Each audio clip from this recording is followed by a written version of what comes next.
तीसरे चरण का मैदान मारना, योगी आदित्यनाथ से लेकर अखिलेश यादव तक, प्रियंका गांधी से लेकर असदुद्दीन ओवैसी तक सभी लोग लगे हुए हैं 16 जिलों की 59 सीटों पर जीत पाने की कोशिश में।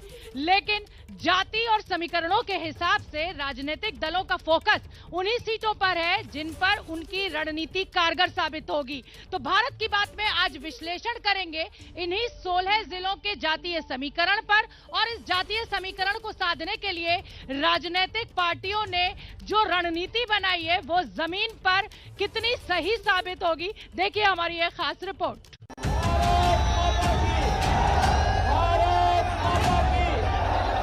याद करिए, समाजवादी पार्टी ने तो भगवान कृष्ण की जन्माष्टमी पर भी रोक लगा दी थी। 300 पार के विश्वास की भूमि नीचे भारत माता की। उत्तर प्रदेश में जब अखिलेश की सरकार थी, यहाँ कट्टे और झगड़े बनते थे या नहीं बनते थे? अब भारतीय जनता पार्टी की सरकार आई है, यहाँ गोली की जगह गोले बनने लगे हैं जो पाकिस्तान पर चलने वाले हैं।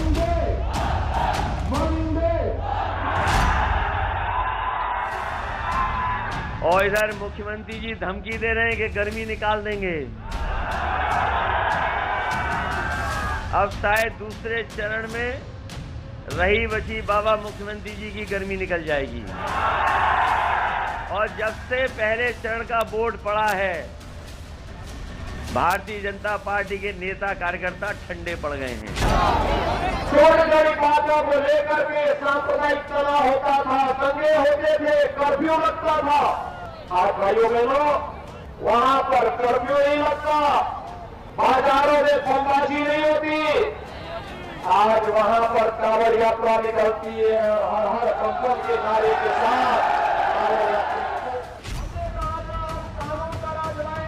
यूपी के सीएम योगी आदित्यनाथ कासगंज से लेकर फिरोजाबाद तक अपनी ताबड़तोड़ रैलियों में फोकस आस्था पर रखे हुए थे। आस्था का सम्मान किया है। यह आस्था का सम्मान, चाहे वह एक भव्य काशी के निर्माण के लिए काशी विश्वनाथ धाम के निर्माण का कार्यक्रम रहा हो, या फिर दिव्य अयोध्या के निर्माण का कार्य, और चाहे वह सजवई मथुरा हो, तो फिर सौरव उससे कैसे वंचित रह सकता है? ये हमारा सौभाग्य है।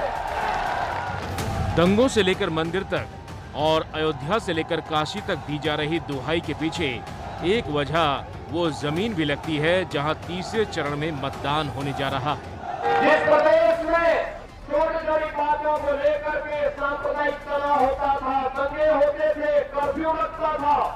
आज भाइयों बहनों, वहां पर कर्फ्यू नहीं लगता, बाजारों में बमबाजी नहीं होती।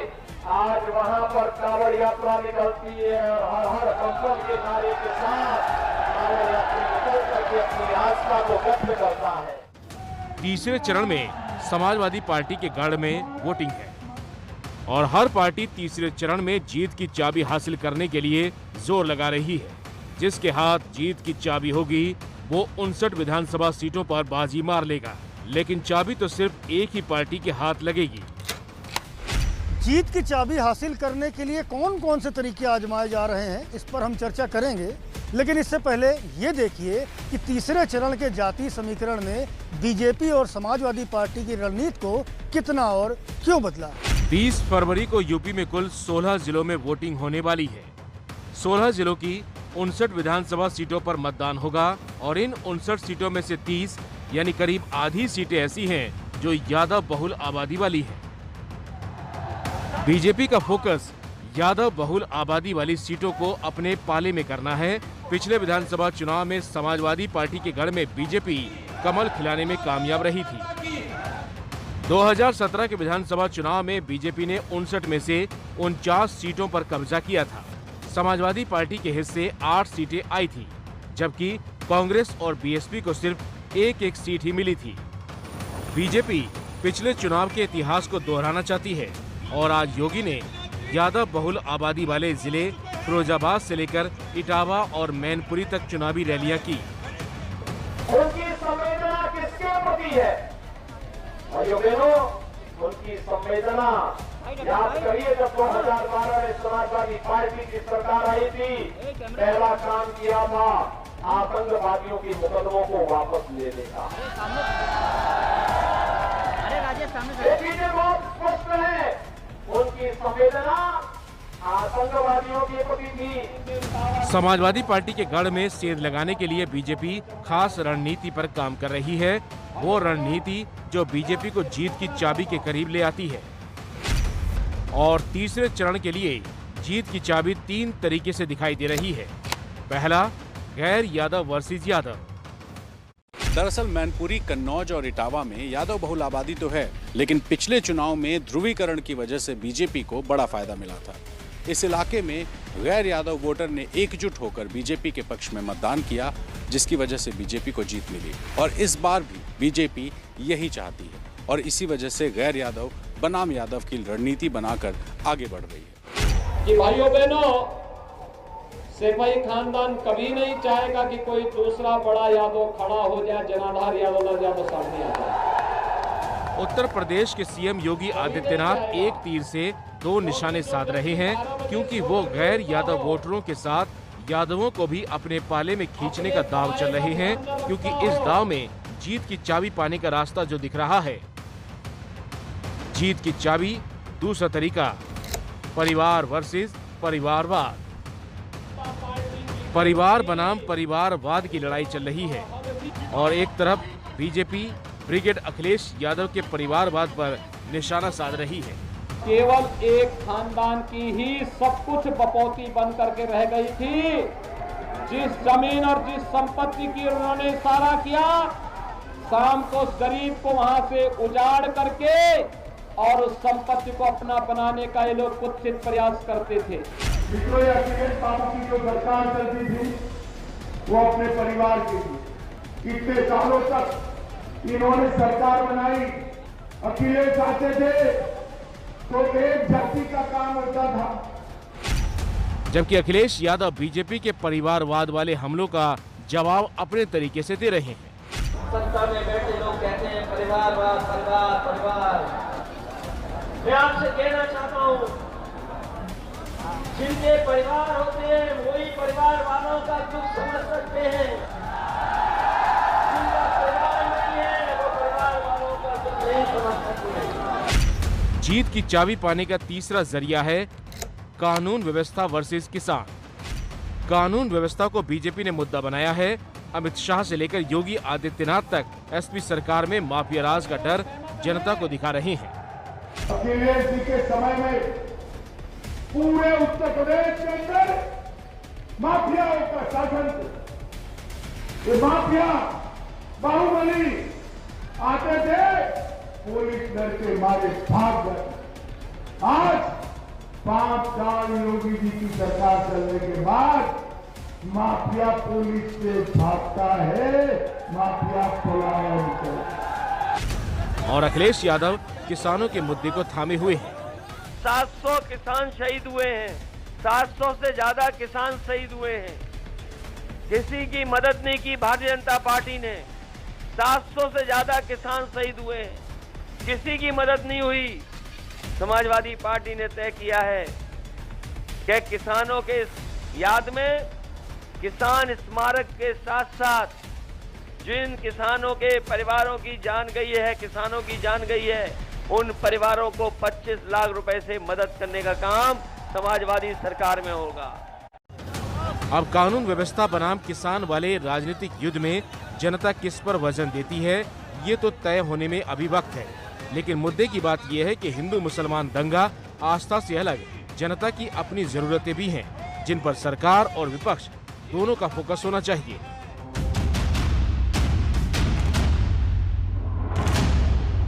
फिरोजाबाद में चुनावी रैलियां तो खूब हुई और तीसरे चरण की वोटिंग से पहले होती भी रहेंगी, लेकिन कोई फिरोजाबाद की चूड़ियों की फीकी पड़ी चमक की चर्चा करने में रुचि नहीं दिखा रहा।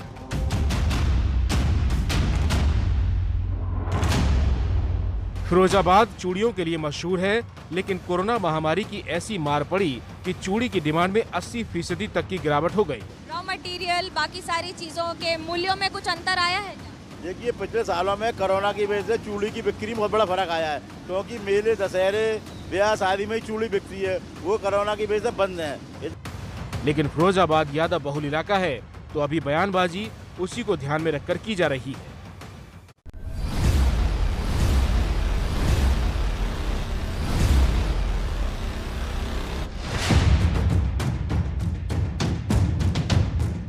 फिरोजाबाद की तरह ही कन्नौज की गिनती यादव बहुल जिले के तौर पर होती है। 2002 में कन्नौज विधानसभा सीट पर समाजवादी पार्टी का कब्जा है, लेकिन कन्नौज अपने इत्र की खुशबू के लिए जाना जाता है। कन्नौज में सालाना इत्र कारोबार का टर्नओवर करीब 1500 करोड़ का है।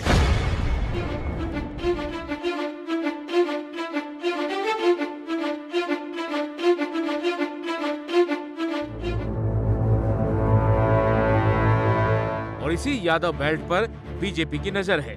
योगी आदित्यनाथ ने आज मुलायम सिंह यादव के परिवार के गढ़ इटावा में भी रैली की। योगी ने जमकर यादव परिवार पर हमले किए। इटावा के सैफई में मुलायम सिंह यादव का घर है। इटावा जिले में 7% मुसलमान हैं। लेकिन इटावा में मुद्दा यहाँ का औद्योगिक पिछड़ापन है। आवारा पशु इटावा की मुश्किल है और खराब सड़क से जनता परेशान है।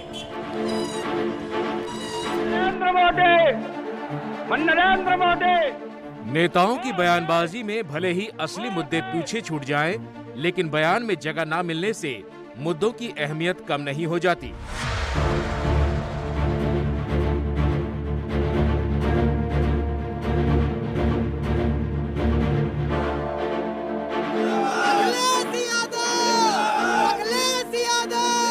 कल अखिलेश यादव यूपी के झांसी में मौजूद थे, जहां वो गरीब जनता से घी और सरसों के तेल के इंतजाम का वादा कर रहे थे। गरीबों को राशन से लेकर के अगर हमें पौष्टिक आहार कैसे मिले, घी और सरसों के तेल का इंतजाम करना पड़ेगा, तो हम लोग इंतजाम करेंगे। लेकिन झांसी और भी बहुत कुछ चाहता है। झांसी चाहता है कि सरकारें उसके लिए कुछ ऐसा इंतजाम करें कि यहाँ से शिक्षा और रोजगार के लिए पलायन की जरूरत ना पड़े। झांसी चाहता है कि उसके पर्यटन स्थलों का ऐसा विकास हो कि वो राज्य की अर्थव्यवस्था में बड़ी भूमिका अदा कर सके।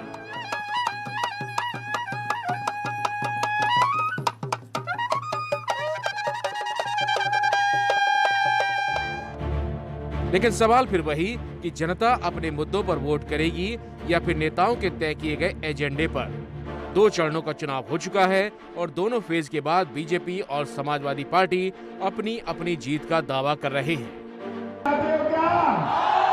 अरे समाजवादी पार्टी का सुपड़ा साफ हो रहा है। उनकी शक्ल देख लेना, उनकी शक्ल पर 12 बज गए हैं।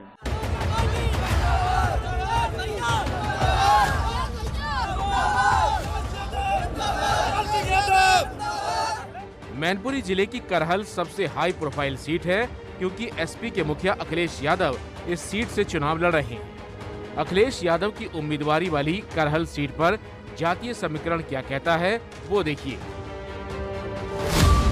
यादव 38%, एससी 17%, शाक्य 13%, ब्राह्मण 7%, ठाकुर 9%, अल्पसंख्यक 6% और अन्य 10%। यादव अखिलेश के लिए वोट करते हैं तो उनका पलड़ा भारी हो जाएगा, लेकिन अगर गैर यादव वोट एकजुट होते हैं तो बीजेपी मजबूत हो जाएगी। और ये समीकरण सिर्फ करहल सीट पर नहीं बल्कि पूरे तीसरे चरण के चुनाव पर काम करेगा।